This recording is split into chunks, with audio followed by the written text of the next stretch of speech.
আসসালামু আলাইকুম ওরহমতুল্লাহি ওবরকাতুহ।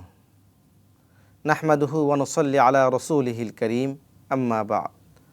সুপ্রিয় দর্শক শ্রোতা, সময়ের বিশেষ আয়োজন ইফতারের দোয়া অনুষ্ঠানে আপনাদেরকে স্বাগত জানাচ্ছি।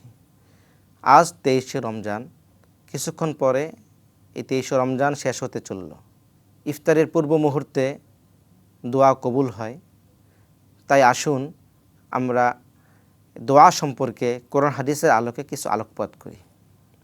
সুপ্রিয় শ্রোতা, রাসূলুল্লাহ সাল্লাল্লাহু আলাইহি ওয়াসাল্লাম ইরশাদ করেন,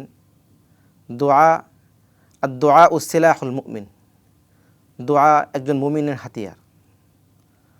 অতএব আমাদের দোয়ার প্রতি খুবই মনোনিবেশ থাকা দরকার।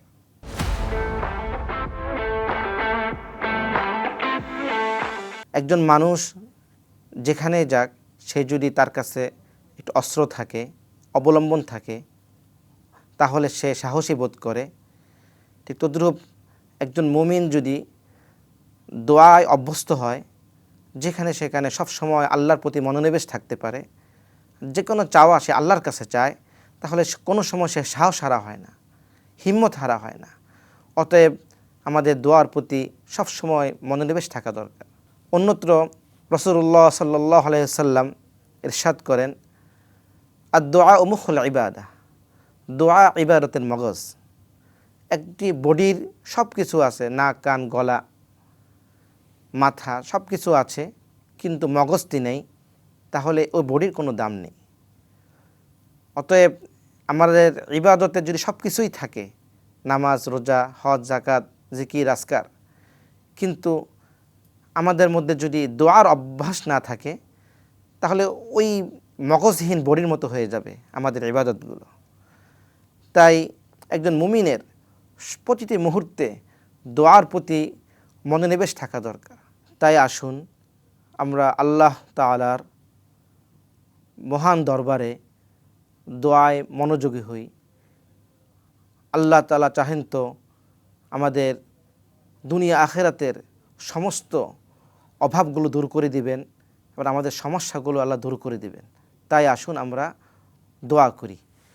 আলহামদুলিল্লাহি রাব্বিল আলামিন, ওয়াসসালাতু ওয়াসসালামু আলা সাইয়্যিদিনা মুহাম্মাদিন ওয়া আলা আলিহি ওয়া সাহবিহি আজমাইন। রব্বানা যালামনা আনফুসানা ওয়া ইল্লাম তাগফির লানা ওয়া তারহামনা লানাকুনান্না মিনাল খাসিরিন।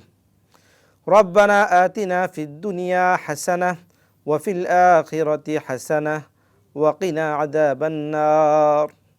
ইয়া হাইয়্যু ইয়া কাইয়্যুম বিরহমাতিকা নাস্তাগীস, ইয়া হাইয়্যু ইয়া কাইয়্যুম বিরহমাতিকা নাস্তাগীস।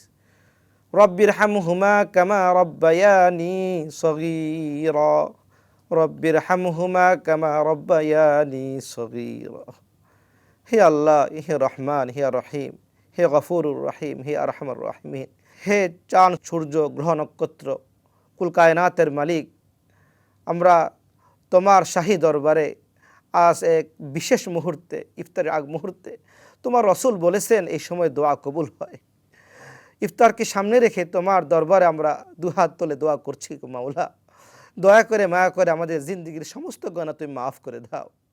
আল্লাহ, আমরা তো বান্দা, আমাদের তো ভুল হয়ে যাবে মাওলা, কিন্তু আমরা জানি আমাদের এমন একজন মাওলা আছে, আমাদের এমন একজন মালিক আছে, যিনি মাফ করতে ভালোবাসেন। তাই এই সাহস নিয়ে আমরা তোমার দরবারে আল্লাহ দুহাত তুলেছি মাওলা, দয়া করে মায়া করে আমাদের জিন্দেগির সমস্ত গুনাহ তুমি মাফ করে দাও। আমাদের গুনাহগুলোকে আল্লাহ নেকি দ্বারা বদলায়া দাও। আল্লাহ, আমরা তো গুনাহ করতে ভালোবাসি, কিন্তু তুমি তো মাফ করতে ভালোবাসো। আল্লাহ, তুমি রহমান, তোমার রহমান নামের উসিলায় জিন্দেগির সমস্ত গুনাহ খাতা তুমি মাফ করে দাও। আল্লাহ, তুমি আমাদের উপর রাজি হয়ে যাও, আমাদের সমস্ত অভাব তুমি দূর করে দাও। আমাদের মধ্যে যারা পেরেশানি আছে, পেরেশানি দূর করে দাও। আমাদের মধ্যে যারা অসুস্থ আছে, আল্লাহ শিফায়ে কামেলা আজেলা দায়মা নসিব করো মাওলা গো। যারা ঋণগ্রস্ত আছে, ঋণ পরিশোধ করার তৌফিক দান করো মাওলা। মাওলা, ইফতারের আগ মুহূর্তে তোমার কাছে চাওয়ার একটাই আছে মাওলা, তুমি আমাদের হয়ে যাও, তুমি আমাদের হয়ে যাও, আমাদেরকে তোমার বানায় নাও। আল্লাহ, তুমি আমাদের সকল দোয়াগুলো তুমি কবুল করে নাও। রব্বানা তাকাব্বাল মিন্না ইন্নাকা আনতাস সামিউল আলিম وتب علينا إنك أنت التواب الرحيم سبحان ربك رب العزة عما يصفون وسلام على المرسلين والحمد لله رب العالمين